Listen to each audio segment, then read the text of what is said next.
তো গাইস মাত্র 70 টাকার মধ্যে পেয়ে যাচ্ছেন চিকেন ঝালমুড়ি, তাও আবার লেগ পিসের সাথে। বর্তমানে বাংলাদেশের প্রায় প্রত্যেকটি জায়গায় এই চিকেন ঝালমুড়ি পাওয়া যায়, কিন্তু এখানে আসার মূল কারণ হচ্ছে যে আপনারা এখানে যে চিকেন কারিটা দেখতে পাচ্ছেন, এখানে কিন্তু এই চিকেন কারি হিউজ পরিমাণে আছে। আর উনি কিন্তু বিক্রি শুরু করে মাত্র 6টার থেকে রাত 12টা পর্যন্ত। এই 6 ঘন্টার মধ্যে ওনার পুরোপুরি এই চিকেন তরকারি শেষ হয়ে যায়। এবং আপনারা তো ভিড় দেখে আন্দাজা লাগাতেই পারছেন যে ওনার সেলিং কেমন হয়। তো সেলিং ভালো হলেই যে ঝালমুড়ির টেস্ট ভালো হবে সেটা কিন্তু না। এখন দেখা যাক ঝালমুড়ির টেস্ট কেমন। আমি আগে থেকে বলে রাখি, ঝালমুড়ি সম্পর্কে কিন্তু আমার অনেক বেশি ধারণা। আমার কিন্তু ঝালমুড়ি সহজে পছন্দ হয় না, যে ঝালমুড়ি পছন্দ হয় আমি কিন্তু সেটাই বলি। তো এখানে মাত্র 30 টাকার মধ্যে এবং 70 টাকার মধ্যে আপনারা ঝালমুড়ি পেয়ে যাবেন।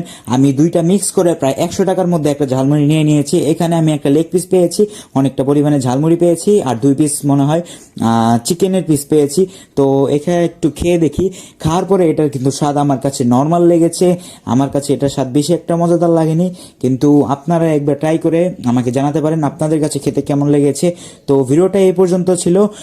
ভিডিওটা কেমন লেগেছে কমেন্টে জানাতে ভুলবেন না। এমন ভিডিও পেয়ে চাইলে আমার পেজটা ফলো করতে বলবেন না। ততক্ষণের জন্য আমি আপনাদের বলছি বাই।